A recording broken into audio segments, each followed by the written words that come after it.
ফ্রিজের বয়স 5 থেকে 7 বছর হলে বেশিরভাগ ফ্রিজেই কমন একটি সমস্যা দেখা দেয়, কুলিং ধীরে ধীরে কমে যাওয়া। শুরুতে নরমালের অংশের ঠান্ডা কমে, কিছুদিন পরে ফ্রিজের ডিপের অংশে ঠান্ডা ধীরে ধীরে কমতে শুরু করে। সামনে যে ওয়ালটন কোম্পানির ফ্রিজটি দেখতে পাচ্ছেন, ফ্রিজটির বয়স 5 বছর যেতে না যেতেই ফ্রিজটির নরমালের কুলিং ধীরে ধীরে কমে গিয়েছে। দেখতে পাচ্ছেন ডিপের সব সাইডে আইস থাকলেও উপরের অংশে কোনো আইস নেই। এমন অবস্থায় আর কিছুদিন চললে ডিপের সব আইসও গলে যাবে। নরমালের পিছনের অংশে হালকা তুষারের মতো আইস থাকার কথা, কিন্তু এক ফোঁটা আইসও নেই। অনেকেই ফ্রিজে এমন সমস্যা হলে অবহেলা করে ফেলে রাখেন, চিন্তা করেন ডিপ ঠান্ডা হচ্ছে, নরমাল না হলেও চলবে। কিন্তু আপনি কি জানেন এতে আপনার ফ্রিজের কম্প্রেসারও খারাপ হতে পারে। একটা ফ্রিজের নরমালে যখন পরিপূর্ণ ঠান্ডা হয় তখনই ফ্রিজের কম্প্রেসার রেস্টে যায়। যখন আপনার নরমালে কুলিং না হয় তখন কম্প্রেসারটি দিনরাত 24 ঘন্টায় চলতে থাকে, এতে করে কম্প্রেসারও খারাপ হতে পারে। এই ফ্রিজটির সমস্যাটি আপনাদেরকে দেখাই। দেখতে পাচ্ছেন কম্প্রেসারের সাথে পাইপের জয়েন্ট গুলো একেবারে শুকিয়ে আছে, কোনো অয়েল নেই। কিন্তু এই যে ফিল্টারটা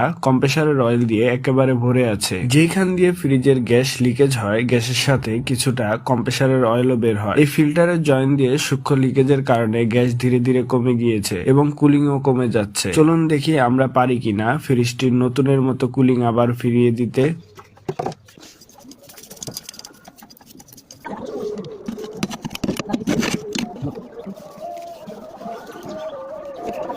আমরা ফ্রিজের ডিপের থেকে মাছ মাংস সবগুলি নামিয়ে নিয়েছি। সব বরফগুলি আগে গলিয়ে নিই। ভিতরে ঠান্ডা থাকা অবস্থায় গ্যাস চার্জ করলে চোকিং হওয়ার চান্স বেশি থাকে।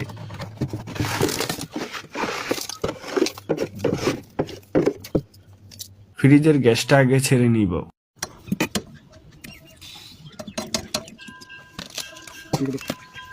যেহেতু এখন শীতকালীন সময়, এই সময় ফ্রিজে গ্যাস চার্জ করলে চোকিং হওয়ার চান্স বেশি থাকে। ফ্রিজের চোকিং সমস্যা বলতে কি বোঝায় চলুন জেনে নিই। ফ্রিজের ক্যাপিলারি টিউব বা এক্সপেনশন লাইনে ব্লকেজ হওয়া। এটি এমন একটি সরু পাইপ যেখান দিয়ে গ্যাস প্রেসার কমে গিয়ে ইভাপোরেটরে প্রবেশ করে কুলিং তৈরি করে। চোকিং হলে গ্যাস ঠিকভাবে সঞ্চালিত হতে পারে না, ফলে কুলিং কমে যায় বা একেবারে বন্ধ হয়ে যায়। চোকিং কেন হয়? গ্যাসে বা ফ্রিজের পাইপের মধ্যে আর্দ্রতা বা ময়লা থাকলে আমরা ফ্রিজের পাইপগুলি কাটার পরে ফ্রিজের কম্প্রেসার চালু করব না। এই অবস্থায় কম্প্রেসার চালু করলেই কম্প্রেসার বাহিরের বাতাস টানবে আর এই বাতাসে থাকা ময়েস্টার সিস্টেমে প্রবেশ করবে। এই ময়েস্টার চোকিং সমস্যার একটি অন্যতম কারণ। যেহেতু ফ্রিজটিতে কপার কন্ডেন্সার, তাই কন্ডেন্সার থেকেও ময়লা ছাড়ার কোনো সম্ভাবনা নেই। ফিল্টারটা পরিবর্তন করে নিব এবং পুরাতন সবগুলি ঝালাই নতুন করে নিব।